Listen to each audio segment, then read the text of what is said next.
John Fisher in 1877 described an ancient Irish ideal of land ownership, which he called tanistry, whereby no one owned land but were assigned land when alive, which reverted to the overall tribe when you died. Therefore, all the work you did on the land was for the greater benefit, not just for the personal one. We need that attitude now, as we all face the problem of climate change. What we do together has an impact collectively. And maintaining the countryside in such a way that maximises carbon capture is a good place to start. And where would we do that, you may ask? In the much ignored and very valuable Irish hedge. Well, hedges are very important, but I think it's reasonable to say that they're often overlooked, certainly. And I think here in Ireland, more recently, we've had research that started to look at, in the first instance, saying, well, how much have we got, right? Now, the other side of that coin is how can we measure them? There's never been direct measurements. And so within this project I'm working on now, we're developing a methodology that would allow you to make those calculations that are related to real measurements. And hopefully we can capture a wide enough range in terms of management intensities that you can then, if you like, interpolate what any hedgerow might represent. In order to have a net carbon sink potential, hedges need to be a vibrant, living and growing environment. And they need management to do this, something that has been known about for many years. Farmer James Ham believes that managing his hedges on his farm in Westmeath is an important and essential annual job, as important as any other job of maintenance. No, there was originally a big ash tree growing in there, and the ash tree fell a number of years back, and I'm only getting back to fixing this hedge now, but I've already had to put in some infill there with the tractor and the loader to fill up the hole that the tree left behind, and then I've laid a couple of bushes into it already, and there's one left here which I'm going to try and get down.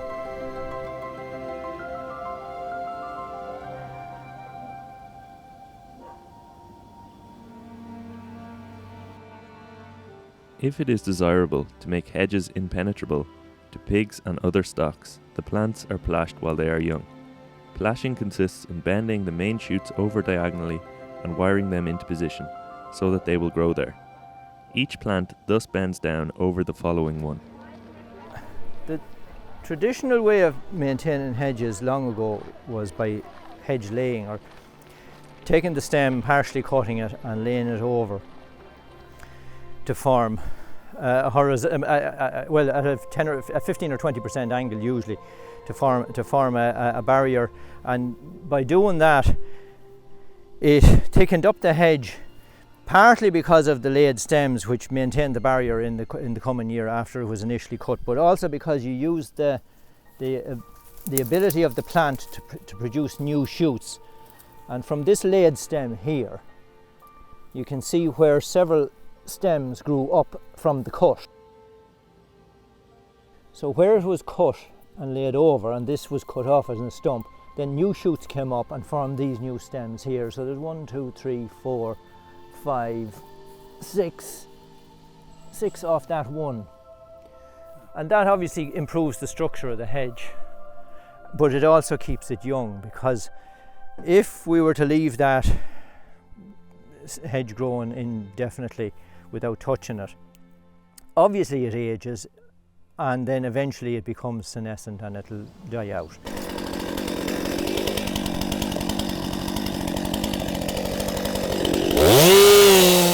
The value of the nature within our own hedges, the value of the shelter within our hedges is not appreciated in any shape or form. We've been told, yeah, you can build something or you can buy something that does the same job. Well, you can't buy anything that replaces the biodiversity. You can't buy anything that will replace the nature that's there. And if we want to try and dig into the science of it, the science will tell us that if there's a natural balance in the hedgerow, you have shelter there for species such as insects that may be predatory on pests that are in your crops. They'll have some impact. They may not cure the entire problem, but they still have some impact. If I was to bring it back to a more selfish basis, on a day-to-day basis in the summertime of the year, and I don't have the figure to hand, but I did read an article where someone quantified the amount of flies and midges that a bat consumes in its nighttime foraging up and down a hedgerow system. And they put a weight on it as much as numbers. If a bat foraging can take that number of insects out of the system, if they were not there to do it, wouldn't I be a lot more uncomfortable with the amount of flies buzzing around my head and so on and so forth. So these things are all interrelated, and they still come back to relate to us. So the value does not have to be monetary directly. It's the complementary effect of the system that impacts on us as we go about our daily lives. It improves your patience a bit, and you need to have it. It's done a bit better than I expected because of the nature of the age and the size of the stump, but it'd be well worth allowing it to have a chance, because there is a good connection there left over in that piece of hinge, which is going to feed sap and growth back up into that. You will see new sprouts will actually begin to form along the length of that there and grow straight up in the next year or so, forming a more bushy stem. Another form of woodland management or hedge management where you deliberately go in and cut everything at the ground to look for the regeneration is called coppice. We look back to the old skills that were there before, and hedge laying and coppicing were the skills that were used pre-machinery.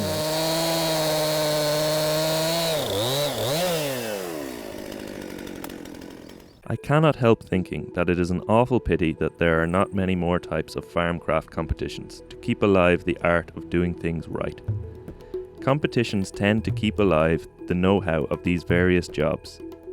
One such thing I have in mind is the question of hedge laying. In some parts of the country, this is an art that has, for some considerable time, been extinct. The Hedge Laying Association of Ireland are keeping the competitions of hedge laying, and therefore the skills involved, alive and well in this competition held near Moat in 2021.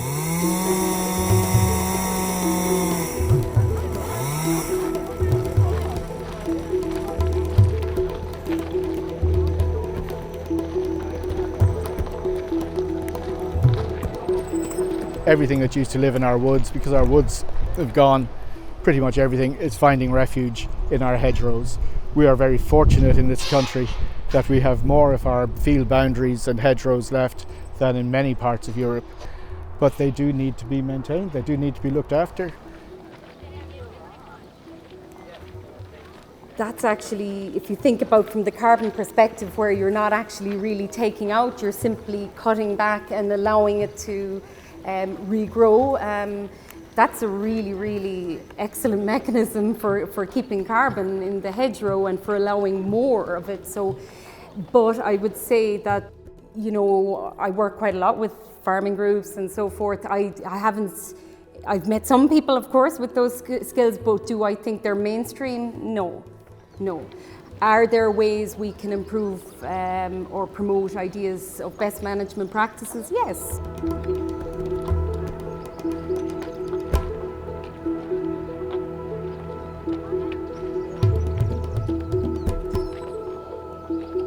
The above ground biomass, I think it's fair that there are probably, it's very, very, very variable associated with management. And so of course, if you cut back hedgerows to the same height and with every year, then you're not really going to be accumulating biomass, because all of this hinges on the notion of photosynthesis and growing more biomass. Then you're maybe not getting as much as you could get. There's certainly a need to think about how to manage them, because I think people will start to understand their importance more and more given the context of the targets that we now need to meet. Although sheep are well protected by wool, and in this climate are constitutionally able to withstand cold weather, shelter is necessary in order to protect them against driving winds and rain, snow and frost. And to this end, it is well if a tall, strong hedge is always in the hands of the farmer who can grow it almost at will. Now, apart from a small bit of tidying there, the one important thing that needs to be done with that is to secure it a little bit better, to stop it from blowing around in the wind or help prevent it moving if livestock got their head to it or something like that. So I'll use a couple of crook sticks now to do that. I have some hazel cut already for the job.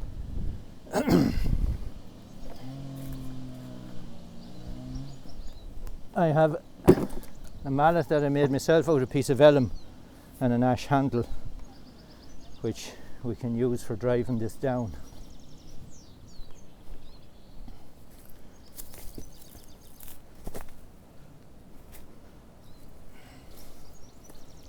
Now we'll go in somewhere like that.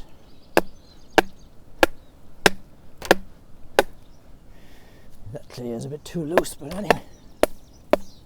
And that would be generally what I do to secure a bush. Well, at least, you know, while the clay is loose, that's going to help keep that from moving around.